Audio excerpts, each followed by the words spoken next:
to hear that so close to you. My next guest, ladies and gentlemen, is from Killarney in County Kerry. And after several small roles in various ads and movies, he got his big break in the acting world when he portrayed Bobby Sands in the IFTA award-winning film Hunger. Since then, his fortunes have soared, with Quentin Tarantino casting him in the international blockbuster Inglourious Basterds. He is even being hailed by some as a new Marlon Brando. Would you welcome, please, Mr. Michael Fassbender.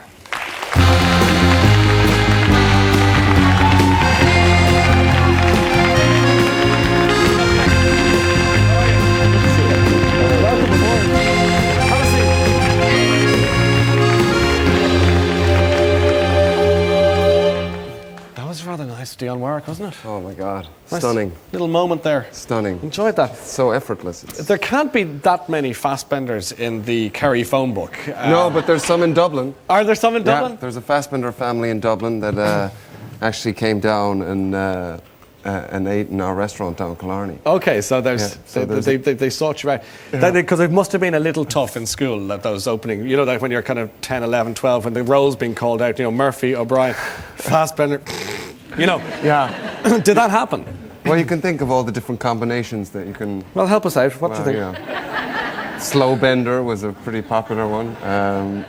And then, you know, there's various sort of connotations to the... Look, we don't need to keep going. Yes, I get the rough idea. Yeah. Because it's kind of, there's German there, obviously, isn't there? And that's the nature of it. What brought your parents to Killarney? It actually means Cooper. It's that's what Fassbender is. Fass means barrel, and then bender or the binder would sort of make these barrels. So it's Cooper. I could see you in the schoolyard trying to explain that to the lads.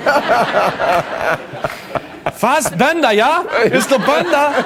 It's a Fass. Listen up. The Guinness ad was where a lot of people saw you first. Do you remember the ad, swimming across the ocean? I'm sorry. Him. Yeah. Okay, that was you.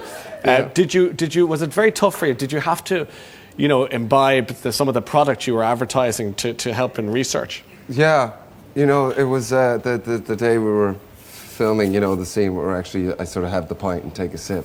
Yes. You know, when you're doing adverts, there's a lot of people involved, you know, the client Sure. and then sort of various producers, so they want you to do as many takes as they can physically get out of you.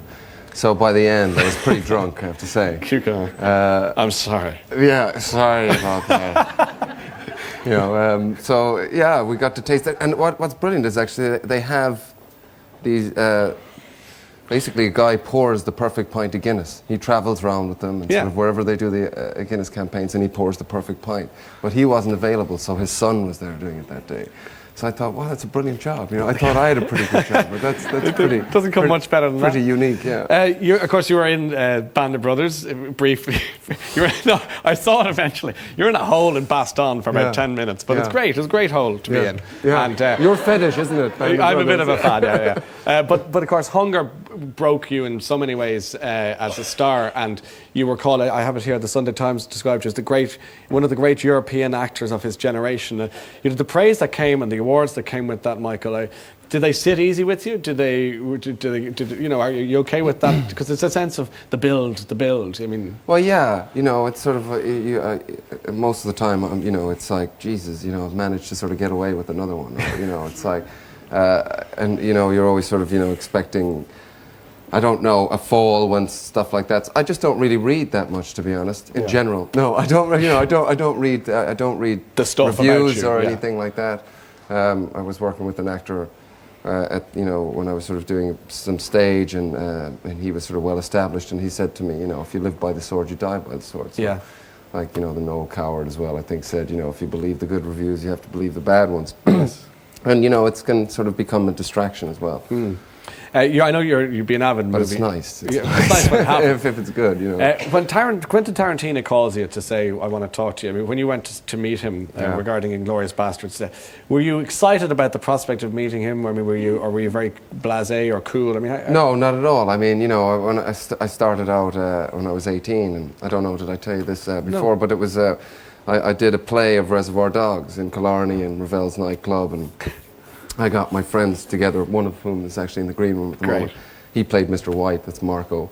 And I played Mr. Pink, and I directed it.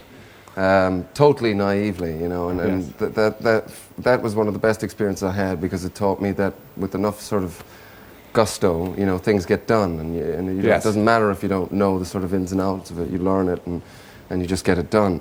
So that was, you know, that was how it all sort of, that was the beginning for me of getting into the sort of acting game. So then to actually sort of, you know, have an opportunity to work with him was unbelievable. He strikes me as being slightly manic. Was it a manic meeting? Was it? Yeah, he's pretty crazy, you know. He's sort of, you know, full on, very sort of passionate, a lot of information going on there, you know. He's got an incredible sort of retention, you know, for things. Like I watch a lot of films, but to remember sort of the detail and everything, you know, like some obscure Italian, you know, sitcom, he'll know it and he'll have a reference point to it. Yeah. And I was sitting sort of, you know, one day on set, and I was looking at him, and I was like, Christ, you know, he's got a big head.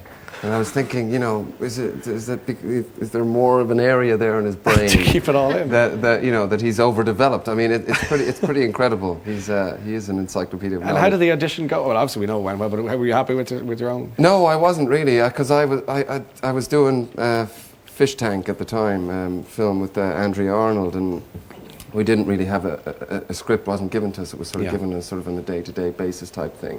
And so I was working on that, and then I was having to come back and prepare. Landa was actually the character that I really was trying to get. Yeah, the nasty Nazi. Yeah, exactly. Yeah, and they said, you know, he said, well, tell him to take a look at Landa and Hickox. And I was like, well, I don't have time to sort of, you know, do both. I just threw all my eggs in the Landa basket. Yes. And then I arrived there, and he was like, okay, let's take a look at Hickox. And I was like, what about Landa? And he was like, oh, I cast my Landa on Tuesday. And I was like, I said, are you sure? You know, is there any chance, you know, try? And he was like, look, man. He was like, any guy who's cast as Heathcliff is not fucking German enough to play Landa. So that was the end of that? So I was like, I'm not going to push it. You know, he sort of, you know, knows what he wants. So I just did a cold reading of Hickox. And I thought I made an absolute hames of it. And proceeded to go down to the bar down the street. To deal with it. Have a double vodka tonic and call home. And then a week later, they called and sort of offered it to me. Yeah. But it's mad because he reads the parts with you. Does you know? he? So that's a bit of a, you know. And that's an odd one. And then, because you went on surreal. to star in the movie, which I think is my favourite film of last year. I thought, really? I thought it was a cracker. Really enjoyed it. Yeah. And you had, obviously, Brad Pitt was working with. I mean, did you get a kick out of working with the likes of Brad Pitt? Just waiting for the ladies to sort of respond to that. I don't know. Judging by that reaction, Brad Pitt's not so hot anymore. Yeah, you know, that was another. You know, I would be lying if I said, you know, that I wasn't sort of, you know, crapping it. You know, because you're standing there. Why would you be so nervous? I mean, you're. Well, you know, it's. You know, you're in that sort of company, and you know, it's like, you know, it's just mad to sort of be standing on set, and you know, there's Brad Pitt, you know, there doing his stuff, and Quentin's sort of in the corner, and you're kind of like, hang on a second, you know, I'm from Killarney, you know, it's like, you know, it's your Jim will fix it moment. Isn't it? Yeah. But then, you know, you get over it, and you're in, and then off you go, you know. But, I want to show. Do you want to see Michael in action? And this is great from Inglourious Basterds. Check out the accent. Well, if this is it, old boy, I hope you don't mind if I go out speaking to kings. By all means, Captain.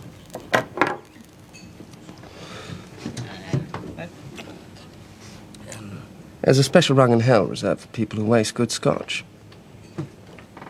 Seeing as I may be rapping on the door momentarily.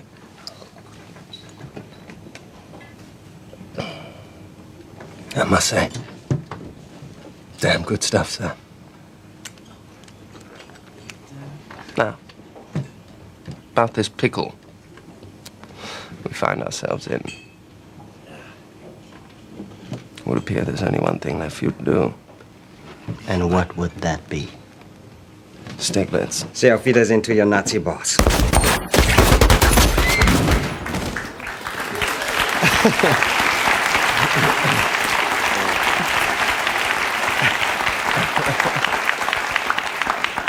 That's a lot of discomfort for gentlemen around the country at that point. I know. I did have 2 exit holes in each cheek. Yeah, for each testicle. Thanks for that, Michael. That's the kind of DVD extra we don't really see hear about. What about the accent? Where did you go to get that hello? Well, you know, again, in the first meeting when I met Quentin, he was like, a lot of people are coming in, they're reading it in a certain way, sort of in a Michael Caine style. Yeah. And I know he's a big fan of Michael Caine, but he didn't want that for this role. He said, and I got the idea then that he wanted the very sort of, stiff upper lip type sort of delivery. And so then he said George Sanders, which I didn't really know much about George Sanders. He was the original Saint. Kind of velvet. Very sort of, nonchalant, sort of throwaway, and old school sort of English. Now, you've moved, obviously, the Inglourious Basterds is kind of almost, it's so last year, so to speak, because you're just breaking into the big time, you're getting bigger and bigger, and not physically, obviously, but it is, it's extraordinary. And you're in Dublin filming with Steven Soderbergh, the fine director, and tell us a little bit about that. You probably can't say a huge amount, but of that, roughly speaking. It's the lead role in the film is a girl called Gina Carano, who's mixed. She comes from mixed martial arts, those sort of cage fighting scenarios. So she's the lead, and it's a sort of spy thriller. Excellent. And I'm also an operative, and I sort of meet up with her. We've got a common sort of mission. You've got Michael Douglas, Ewan McGregor floating around in that too. So yeah, Channing Tatum and Antonio Banderas. Okay, we'll see you in Centurion. Is that a big Roman sort of epic? Romans on the Run, yeah. Romans on the Run. I like the sound of that too. Yeah, it's about the Ninth Legion. They disappear. The sort of myth of the Ninth Legion, and apparently, as the myth goes, 10 to sort of 15,000 of them just disappeared in the Highlands of Scotland, trying to quell this sort of Pict. You were in Sparta, weren't you, briefly at one point? Were you in Sparta? In 300? 300, sorry, I was thinking Sparta, 300. You were in 300, weren't you? Yeah. Did they CGI your pecs for that, or did you actually have real pecs? They did, CGI, that's all I need exactly, to know. Michael, before we let you go, there's a bit of a rumour that you can hold a tune. And did you...